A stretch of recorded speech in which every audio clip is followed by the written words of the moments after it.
बिस्मिल्लाहिर्रहमानिर्रहीम। अस्सलाम वालेकुम।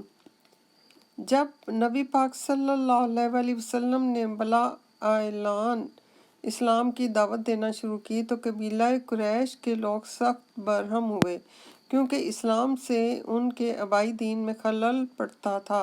मगर हज़रत मोहम्मद मुस्तफ़ा सल्लल्लाहु अलैहि वसल्लम पर तो उनका दस्तरस ना था, क्योंकि आप तो हज़रत अबू तालिब अलैहिस्सलाम की हमायत में थे और आप चूँकि वहाँ के रईस थे, इस बिना पर किसी की मजाल नहीं थी कि हज़रत मोहम्मद मुस्तफ़ा सल्लल्लाहु अलैहि वसल्लम की तरफ कोई आंख उठाकर देख सके। लेकिन और लोग जो एक एक कर दो दो करके हज़रत मोहम्मद मुस्तफ़ा सल्लल्लाहु अलैहि वसल्लम के वाज़ व पंथ से मुसलमान होते जाते थे, उनको कुफार कुरैश तरह तरह की तकलीफ़ें देने लगते थे। जब अपने से ना हो सका तो दूसरे कबीलों को उभारा, और हज़रत मोहम्मद मुस्तफ़ा सल्लल्लाहु अलैहि वसल्लम इस वक्त इन ताज़ा मुसलमानों की हिफाजत की कुव्वत ना रखते थे, और ना हज़रत अबू तालिब अलैहिस्सलाम ताज़ा मुसलमानों की हिफाजत कर सकते थे। आखिर आपने उन लोगों को हुक्म दिया कि अपने घर बार छोड़ कर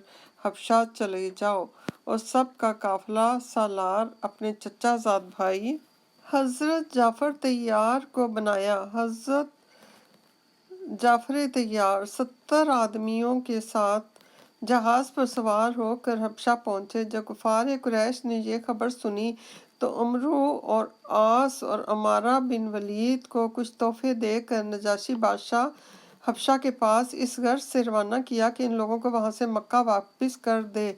जब ये दोनों वहाँ पहुँचे तो तोहफा पेश किया तो नजाशी ने कबूल किया। तब अमरा और आस ने अपना ख़ास मकसद पेश किया। बादशाह ने हज़रत जाफ़र तैयार से पूछा कि ये लोग क्या कहते हैं। हज़रत जाफ़र तैयार ने कहा, ए बादशाह, आप इनसे पूछें कि क्या हम इनके ग़ुलाम हैं।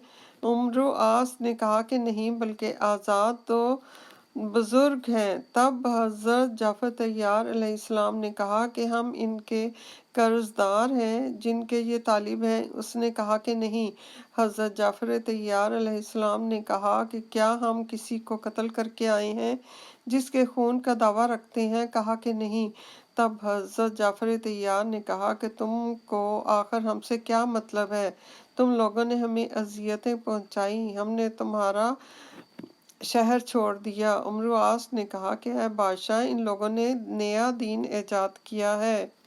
ये लोग हमारे माबूदों को बुरा कहते हैं और हमारे जवानों को बिगाड़ दिया है और हमारी जमातों को मुतफर्रक कर दिया है। ऐ बादशाह, तू इन्हें हमारे वाले कर, हम आपस में इत्तेफाक करेंगे। और जाफ़र तैयार ने कहा, हमने इनकी इसलिए मुखालफत की कि खुदा ने हम में रसूल हज़रत मोहम्मद मुस्तफ़ा सल्लल्लाहु अलैहि वसल्लम भेजे, जो शिर्क, जुल्म, खून रेजी, जना करने, सूद खोरी और सुअर खाने को मना करता है, और अदल इंसाफ, एहसान, सिला रहमी, नमाज और ज़कात का हुक्म देता है। बादशाह ने कहा, यही हुक्म हज़रत ईसा अलैहिस्सलाम ने दिया है। फिर बादशाह ने पूछा कि ऐ जाफ़र, तुम्हें कुछ कुरान याद भी है।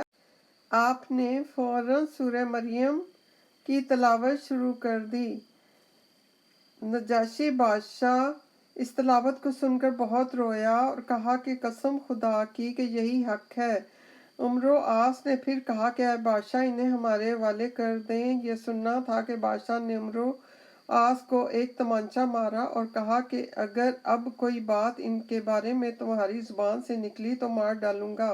उमर आस वहाँ से अपना सा मुँह लेकर मक्का वापस आ गए और लोगों से बयान किया कि जाफ़र हबशा में बड़ी इज्जत और एहतराम के साथ है। इरशाद बारी ताला है कि और तू देखता है कि जब लोग इस कुरान को सुनते हैं जो हमारे रसूल पर नाजिल किया गया है तो उनकी आंखों से बेसाख्ता आंसू छलक उठते हैं, क्योंकि उन्होंने अमर हक को पहचान लिया है और अर्ज करते हैं कि हमारे पालने वाले, हम तो ईमान ला चुके, तो रसूल की तस्दीक करने वालों के साथ हमें भी लिख रख।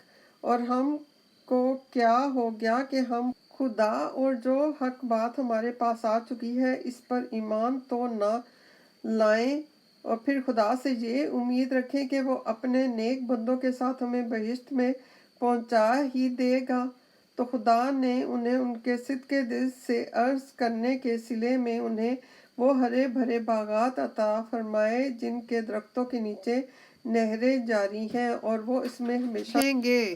غرض یہ کہ حضرت جعفر طیار علیہ السلام وہاں سے مراجعت کی تو نجاشی نے 70 علماء ان کے ساتھ بھیجے، اور جب وہ حضرت محمد مصطفیٰ صلی اللہ علیہ وسلم کے پاس پہنچے تو آپ نے ان کے سامنے سورہ یاسین کی تلاوت کی تو وہ علماء سن کر بہت روئے اور ایمان لائے اور کہنے لگے قرآن کس قدر انجیر سے مشابہ ہے۔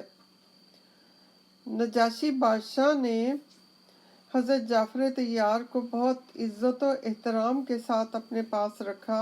ارشاد باری تعالیٰ ہے، اے رسول تم ایمان لانے والوں کا دشمن سب سے بڑھ کر یہودیوں اور مشرکوں کو پاؤ گے، اور ایمانداروں کا دوست ہونے میں سب سے بڑھ کر قریب ان لوگوں کو پاؤ گے جو اپنے کو نصارہ کہتے ہیں، کیونکہ ان نصارہ میں سے یقیناً بہت سے عالم اور عابد ہیں، اور اس سبب سے بھی یہ لوگ ہرگز شیخی نہیں کرتے۔